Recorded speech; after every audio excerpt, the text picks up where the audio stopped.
श्री स्वामी समर्थ. नमस्कार मंडळी, स्वागत आहे तुमचं आपल्या मराठी यूट्यूब चॅनलमध्ये. स्वामींच्या कृपेने आपला दिवस आनंदात जाओ हीच मी स्वामींच्या चरणी प्रार्थना करते आणि आजच्या नवीन व्हिडिओला सुरुवात करूया. तर अक्षय तृतीया हा दिवस जो आहे हा मोठा दिवस म्हणून ओळख आहे. याला अक्षय पुण्यफळ जे आहे तर सकाळपासून तर संध्याकाळपर्यंत मिळत असते, म्हणूनच 24 तासापर्यंत हा शुभ मुहूर्त म्हणून ओळख आहे. तर हा 3.5 मुहूर्तापैकी एक मुहूर्त याला म्हटला जातो, जो वर्षातून एकदाच येतो. म्हणूनच अक्षय तृतीयेच्या दिवशी असं म्हटलं जातं की या दिवशी श्रीहरी विष्णूच्या अवताराबरोबरच या दिवशी अन्नपूर्णा जयंतीसुद्धा आपण साजरी करत असतो. कारण अन्नाची देवता अन्नपूर्णा देवी जी आहे तर हिचा जन्म जो आहे तर याच दिवशी झाला होता. म्हणूनच असं म्हटलं जातं की माता अन्नपूर्णा देवी जी आहे तर ही दुसरी कोणीही नसून साक्षात माता दुर्गा देवीचं, पार्वती माताचं एक अवतार म्हटला गेलेला आहे, एक रूप म्हटलं गेलेलं आहे. या अक्षय तृतीयेच्या दिवशी जर आपण अन्नपूर्णा मातेची जर पूजा केली तर आपल्या घरामध्ये भरभरून सुख, संपत्ती, धन, ऐश्वर लाभत असते. माता अन्नपूर्णा देवी जी आहे तर ती पृथ्वीवरती प्रगट झाली होती आणि म्हणूनच अक्षय तृतीयेच्या दिवशी आपण तिची मनोभावे पूजा करत असतो.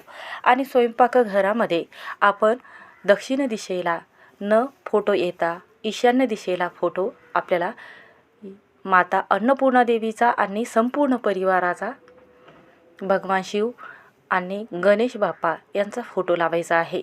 म्हणजे त्यांचा संपूर्ण परिवाराचा फोटो जो आहे तर तो ईशान्य दिशेला लावावा. यामुळे काय होते की घरामध्ये दुःख, संकट येत नाही.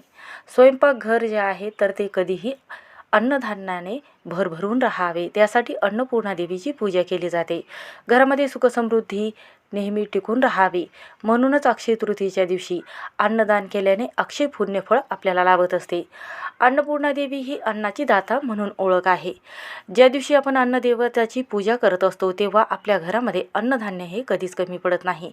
माता लक्ष्मीसोबतच अन्नपूर्णा देवीची मातेची पूजा करण्याला खूप महत्त्व आहे. याच दिवशी भगवान श्रीहरी विष्णू जे आहेत त्याच दिवशी भगवान श्रीकृष्णांनी पांडवांना वनवासामध्ये जेव्हा अन्न हे कमी पडलं होतं त्यांना, तेव्हा त्यांनी जे अक्षय पात्र आहे तर ते दिलं होतं. त्यामध्ये जर त्यांनी हात घातले तर तेव्हा त्यातून अन्न जे आहे किंवा पदार्थ आहे तर ते बाहेर निघू लागले. त्यातून त्यांना कळालं की यातून जेवढं अन्न निघेल तेवढं जेवढे व्यक्ती आहे तर त्यांना पुरेल, म्हणून त्यातून जे अन्न आहे ते कधीही न संपणारं होतं. म्हणूनच थोडक्यात सांगायचं तुम्हाला काय झालं तर अन्नपूर्णा देवी जी आहे तर त्यांनी आपल्या पृथ्वीवर अन्नधान्याची कमतरताही कमी पडत होती आणि जे व्यक्ती आहेत तर ते अन्नाशिवाय उपाशी राहत होते. म्हणूनच अन्नपूर्णा देवीने हा जन्म घेतला होता. कारण अन्नपूर्णा जयंती ही जी आपण तिथी साजरी करत असतो तर यामुळे समृद्धी आणि अन्नधान्याचा जो साठा आहे तर तो कधीच कमी पडत नाही. अक्षय तृतीयेच्या दिवशी जर शुभ मुहूर्तावर आपण जर योग्य पद्धतीने अन्नपूर्णा देवीची जर पूजा केली तर आपल्या घरामध्ये गहू, तांदूळ, डाळी जे आहे तर त्या कधीच कमी पडत नाहीत. अक्षय तृतीयेचा पवित्र दिवस अक्षय कलश हा त्या दिवशी भरला जातो. त्या दिवशी माता लक्ष्मी, कुबेर देवताची आणि अक्षय धन जे आहे तर याची पूजा केली जाते. आपल्या घरामध्ये ह्या वस्तू ज्या आहे जेव्हा आपण घरामध्ये आणत असतो आणि पूजा करत असतो किंवा कवडीची पूजा करत असतो, कमळगट्टीची पूजा करत असतो, श्रीयंत्राची पूजा करत असतो, तेव्हा जी पूजा केलेली असते तर त्या पूजेचं जे शय मिळत असते तर ते कधीही न संपणारं असते. म्हणून या दिवशी प्रत्येकाने आपल्या घरामध्ये अक्षय कलश जो आहे तर तो आवर्जून भरायचा आहे. अक्षय तृतीयेच्या दिवशी जे आपले पूर्वज आहे ना तर ते मृत्यू लोकातून पृथ्वी तलावर आपल्या उंबरवट्यावर आपला जो नैवेद्य बनवलेला आहे तर तो खाण्यासाठी येत असतात.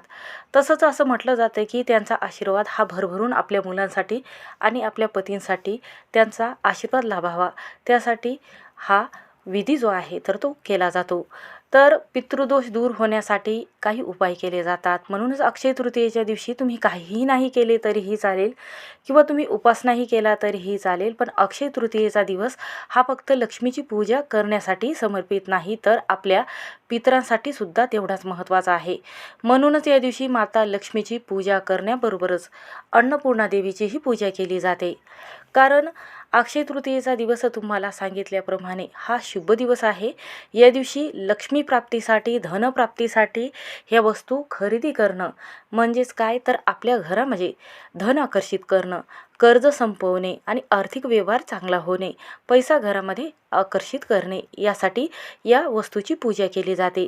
म्हणून या दिवशी प्रत्येकाने काही ना काही वस्तू ह्या आवर्जून खरेदी करायच्या आहेत. जर तुमच्याच्याने सोनं खरेदी करणं झालं नाही, कारण की सोनं इतकं महाग झालेलं आहे की आपल्याला 1 ग्राम घेणं सुद्धा शक्य होत नाही, पण 5 रुपयाची 10 रुपयाची वस्तू घेऊन सुद्धा आपण सोन्यापेक्षाही अतिशय मौल्यवान अशी वस्तू खरेदी करू शकतो. तर या दिवशी तुम्ही तुमच्या घरामध्ये वापरण्यात येणाऱ्या काही वस्तू आहेत, जसं की माता लक्ष्मीची कवडी आहे, त्यांना खूप प्रिय आहे, ती तुम्ही खरेदी करू शकता. कापूस खरेदी करू शकता, मीठ खरेदी करू शकता, किंवा तुम्ही कमळगट्टेची जी बिया आहे तर त्याची पूजा करू शकता. गोमूत्री चक्र तुम्ही आणू शकता. ह्या मौल्यवान, अतिशय मौल्यवान वस्तू आहेत. ह्या अक्षय तृतीयेच्या दिवशी जर तुम्ही खरेदी केल्या तर तुमच्या कुंडलीतील जे गुरुग्रह आहे हा मजबूत होतो आणि मंगळदोष आहे तर तो कमी होतो. पैशाच्या समस्या दूर होतात. या दिवशी जे उपाय तुम्ही करताना तर त्या उपायामध्ये तुम्हाला शीघ्र फळ जे आहे तर त्याचा लाभ जो आहे तर तो तुमच्यामध्ये नक्कीच होत असतो. तर पहा, अक्षय तृतीयेच्या दिवशी ज्योतिषशास्त्रामध्ये सांगितलेले काही प्रभावी उपाय म्हटले गेलेले आहेत. असं म्हटलं जाते की या दिवशी जे उपाय केले जातात तर ते आपल्याला कधीही न संपणारे असतात. म्हणूनच रविवारी या अक्षय तृतीयेच्या दिवशी तुम्ही उपासनाही केला तरीही चालेल, पण अन्नपूर्णा देवीला अर्पण करा ही एक वस्तू. ही वस्तू अर्पण केल्याने 33 वर्ष आपल्याला अन्न, धान्य, संपत्ती, सुख यामध्ये कधीही कमतरताही भासणार नाही. एका रात्रीत आयुष्याचं सोनं झाल्याशिवाय राहणार नाही. तुमचे जे वर्तमान काळामध्ये जे येणारे दिवस आहे तर ते सोन्यासारखे येऊ लागेल. घराची, मुलाची, पतीची इतकी प्रगती होईल की कोणी पाहतच राहील. म्हणून या अक्षय तृतीयेच्या दिवशी अन्नपूर्णा देवीला ही वस्तू अर्पण करायची आहे. हा उपाय तुम्हाला संध्याकाळी करायचा आहे का सकाळी करायचा आहे याची संपूर्ण माहिती या व्हिडिओमध्ये पाहणार आहोत. त्यामुळे व्हिडिओ हा शेवटपर्यंत नक्की पहा. चॅनलवर नवीन असाल तर नक्की सबस्क्राईब करा. कमेंटमध्ये जय अन्नपूर्णा देवे नमः किंवा ओम अन्नपूर्णा देवे नमः हा मंत्र लिहायला विसरू नका, ज्यामुळे अन्नपूर्णा देवीचा आशीर्वाद तुम्हाला लाभेल. तर तुम्ही हा व्हिडिओ कुठून बघत आहात नक्की कमेंट करून सांगा आणि तुम्हाला पुढची माहिती कोणती हवी आहे हेही नक्की कमेंटमध्ये सांगा. श्री स्वामी समर्थ. तर पहा, घरामध्ये तुम्हाला कधीही धनधान्य, संपत्ती आणि पैसा घरामध्ये तुम्हाला हवा असेल तर हा व्हिडिओ तुमच्यासाठीच आहे. म्हणून हा व्हिडिओ लाईक करा आणि सबस्क्राईब नक्की करा. तर पहा, जर या दिवशी तुम्ही हा छोटासा उपाय केला ना, भक्तिभावाने जर तुम्ही सकाळी उठून जर केला ना तर नक्कीच याचे फळ जे आहे तर ते अधिक पटीने आपल्याला प्राप्त होते. घराकडे साक्षात देवी लक्ष्मी जी आहे तर ती उंबर वटवून आपल्या घरामध्ये आकर्षित होत असते. सकाळ संध्याकाळ आपल्या घरामध्ये राहते.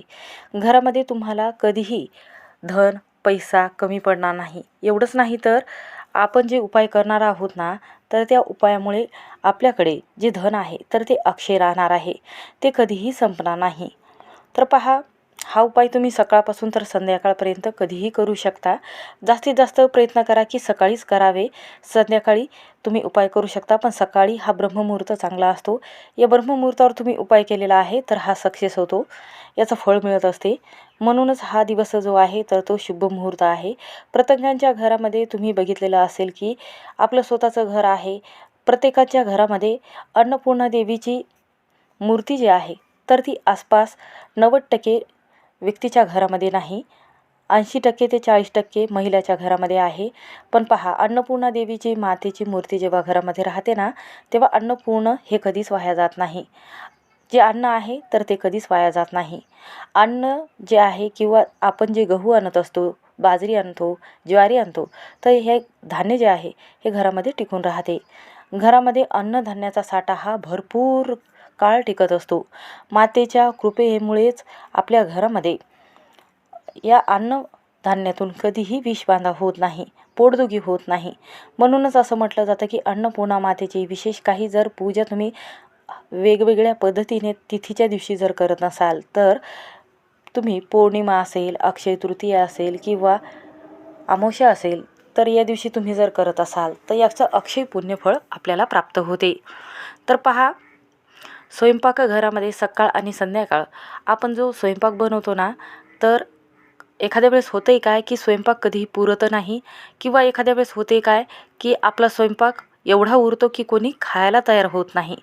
जेव्हा आपल्या घरामध्ये अन्नपूर्णा देवीची आपण पूजा करत नाही किंवा अन्न वाया घालतो ना, तेव्हा आपल्या घरामध्ये अशा गोष्टी व्हायला लागतात. तर आपण अन्न जो खात असतो तर त्यामधून आपल्याला कोणतीही त्रास उद्भवू नये म्हणूनच अन्नपूर्णा देवीची पूजा केली जाते.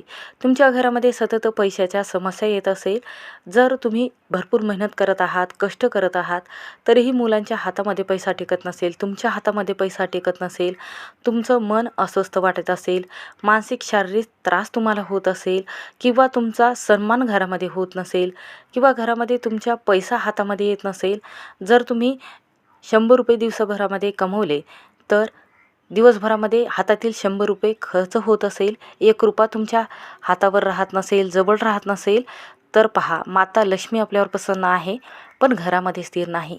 माता लक्ष्मीला स्थिर ठेवणं खूप गरजेचं आहे. त्यामुळेच घरामध्ये सुखशांती टिकून राहत असते.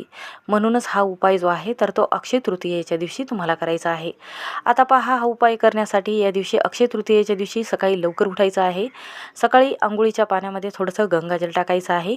यामुळे शरीर जे आहे तर जे आपण पाप करत असतो सकाळ ते संध्याकाळ, चुकीच्या पद्धतीने बोलत असतो किंवा काहीतरी अपशब्द आपल्या तोंडातून बोलतो, तर ते पापमुक्त होत असते आणि यानंतर आपण जी पूजा करत असतो त्याचं फळ आपल्याला मिळत असते.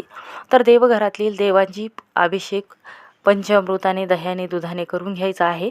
अन्नपूर्णा देवी तांब्याच्या ताटामध्ये ठेवायची आहे आणि त्यानंतर अन्नपूर्णा देवीला आपल्याला पंचामृताने जल अर्पण करायचं आहे आणि त्यानंतर आपल्याला अन्नपूर्णा देवीचा हा मंत्र म्हणायचा आहे. तर ओम अन्नपूर्णाय देवे नमः असा मंत्र म्हणायचा आहे. तर या दिवशी तुम्हाला रस जर भेटत असेल तर आवर्जून ऊसाच्या रसाने तुम्ही जेव्हा भगवान शिव पिंडीवर अर्पण करता, तसंच अन्नपूर्णा देवीलाही तुम्ही रसाने अभिषेक घालू शकता. त्यामध्ये गूळ टाकायचा आहे. नंतर आपल्याला ओम अन्नपूर्णा देवे नमः या मंत्राचा जप करायचा आहे. अभिषेक करून झाल्यानंतर मूर्ती व्यवस्थित स्वच्छ पुसून घ्यायची आहे. शुद्ध आपल्याला तुपाचा दिवा लावायचा आहे. त्यानंतर अभिषेक करायचा आहे. तर आपल्याला काय करायचं आहे, एक प्लेट घेऊ शकता किंवा वाटी घ्यायची आहे. त्यानंतर या वाटीमध्ये आपल्याला काय करायचं आहे तर कुंकाने आपल्याला एक स्वस्तिक काढून घ्यायचं आहे. स्वस्तिकचे हळदी कुंकू लावून पूजा करून घ्यायची आहे. त्यावर काय करायचं आहे, आपल्याला 1 रुपयाचं नाणं ठेवायचं आहे आणि 1 रुपयाच्या नाण्यावर आपल्याला माता अन्नपूर्णा देवीची मूर्ती ठेवायची आहे. त्यानंतर आपल्याला काय करायचं आहे तर त्यावर तांदूळ टाकायचे आहेत आणि त्यानंतर आपल्याला हळदी कुंकू अन्नपूर्णा देवीला लावून घ्यायचं आहे आणि त्यानंतर दुसऱ्या प्लेटमध्ये आपल्याला सप्तधान्य घ्यायचे आहे. त्यामध्ये गहू असेल, जवस असेल, तीळ असेल, ज्वारी, बाजरी किंवा मूग असेल, हे धान्य घ्यायचे आहे. मूग हे समृद्धी आणि सुखसमृद्धीचे प्रतीक म्हणून ओळखले जाते. जर मूग तुम्ही अर्पण करत असाल, तसंच अन्नपूर्णा देवीला तुटलेले तांदूळ अर्पण करू नका. तांदळाची कणी अर्पण करू नका, कारण वास्तुदोष नकारात्मकता तयार होत असते. म्हणून अखंड तांदूळ घ्यायचे आहेत.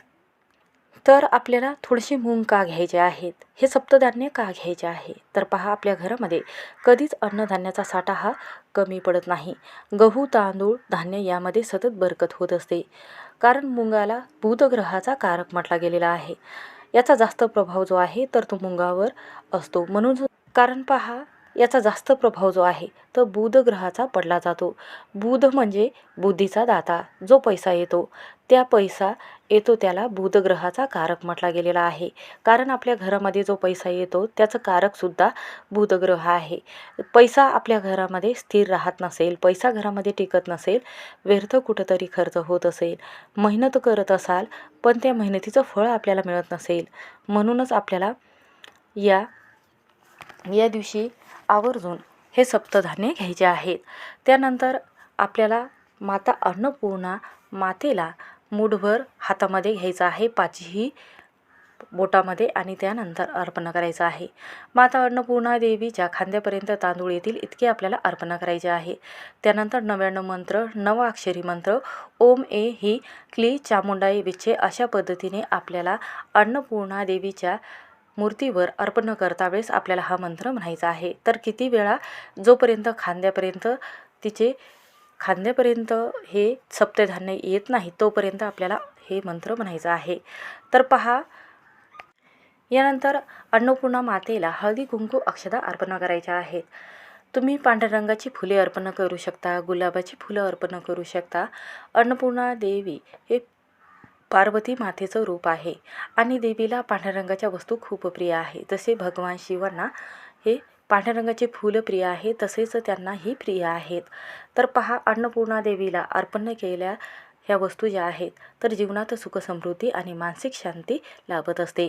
या दिवशी जव आणि बार्ली नक्की अर्पण कराव्यात, कारण आपण जेव्हा कालसर्पदोष असतो ना, तेव्हा शिवपिंडीवर जेव्हा आपण जव किंवा बार्ली अर्पण करत असतो तेव्हा आपल्या कुंडलीतील सर्व ग्रह हे शांत होतात, राहू केतू शांत होतात.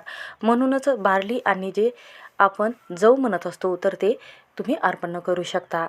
त्याचबरोबर असं म्हटलं जातं की जेव्हा तुम्ही स्वयंपाक बनवताना, तर स्वयंपाक बनवत असताना जो नैवेद्य तुम्ही बनवलेला आहे, गोड खीर बनवलेली असेल किंवा तुम्ही जो पितराला नैवेद्य दाखवलेला आहे तोच नैवेद्य अन्नपूर्णा देवीला दाखवायचा आहे. प्रार्थना करायची आहे की माझ्या घरामध्ये अन्नधान्याचा साठा कधीच कमी पडू देऊ नका किंवा घरामध्ये संपत्ती, पैसा व धनसंपत्तीमध्ये वाढ व्हावी आणि माझ्या घरातील कधीही सुख शांती ही कमी होऊ देऊ नका. माझ्या घरामध्ये, कुटुंबामध्ये आनंदाचं वातावरण राहू द्या आणि माझ्या कुटुंबाची भरभरून प्रगती होऊ द्या. यानंतर काय करायचं आहे, ती मूर्ती जी आहे तर आपल्याला किचन वट्याजवळ ठेवायची आहे किंवा तुम्ही जर गॅसची पूजा केली असेल तर गॅसजवळ ठेवू शकता किंवा तुमच्या ठिकाणी जर तुम्ही अक्षयपात्र मांडलेलं आहे तिथेसुद्धा तुम्ही पूजाही करू शकता. जिथे पूजा मांडलेली आहे जिथे तुम्हाला पूजा मांडायची आहे तिथे तुम्ही पूजाही मांडू शकता. तर पहा, त्यानंतर दुसऱ्या दिवशी काय करायचं आहे, ही मूर्ती तिथून उचलायची आहे, तुमच्या स्वयंपाकघरामध्ये घेऊन जायची आहे. शेगडीवरती हळदी कुंकू अर्पण करायचं आहे आणि त्यानंतर काय करायचं आहे, आपल्याला हळदी कुंकू जे आहे तर शेगडीला लावायचे आहे. तिथे स्वस्तिक काढायचं आहे, स्वस्तिकची पूजा करायची आहे, अगरबत्ती धूप ओवाळून घ्यायचा आहे. तुमचा स्वयंपाकघरामध्ये जो ईशान्य कोपरा आहे ना, तर त्या ईशान्य कोपऱ्यामध्ये तुम्हाला ही मूर्ती तशीच ठेवायची आहे. आपल्या घराच्या प्रगतीसाठी आणि लक्ष्मी प्राप्तीसाठी हा उपाय करायचा आहे. म्हणून हा उपाय नक्की करून पहा, सर्व कामामध्ये तुम्हाला यश मिळेल. दुसऱ्या दिवशी आपल्याला ही मूर्ती घ्यायची आहे आणि त्यानंतर स्वच्छ धुवून आपल्याला काय करायचं आहे, यातील सप्तधान्य जे आहेत तर ते गाईला खाऊ घालायचे आहे किंवा तुम्ही पक्ष्यांना खाऊ घालू शकता, झाडाखाली टाकू शकता. आणि त्यानंतर मूर्तीवर आपल्याला अशाच पद्धतीने तांदूळ जे आहे अर्पण न करता वेळेस 99 मंत्र म्हणायचा आहे आणि परत आपल्याला आपल्या देवघरामध्ये जिथे तुम्ही पहिली ठेवलेली आहे मूर्ती तशाच पद्धतीने ही मूर्ती ठेवायची आहे. श्री स्वामी समर्थ. व्हिडिओ आवडला असेल तर स्किप न करता शेवटपर्यंत नक्की पहा.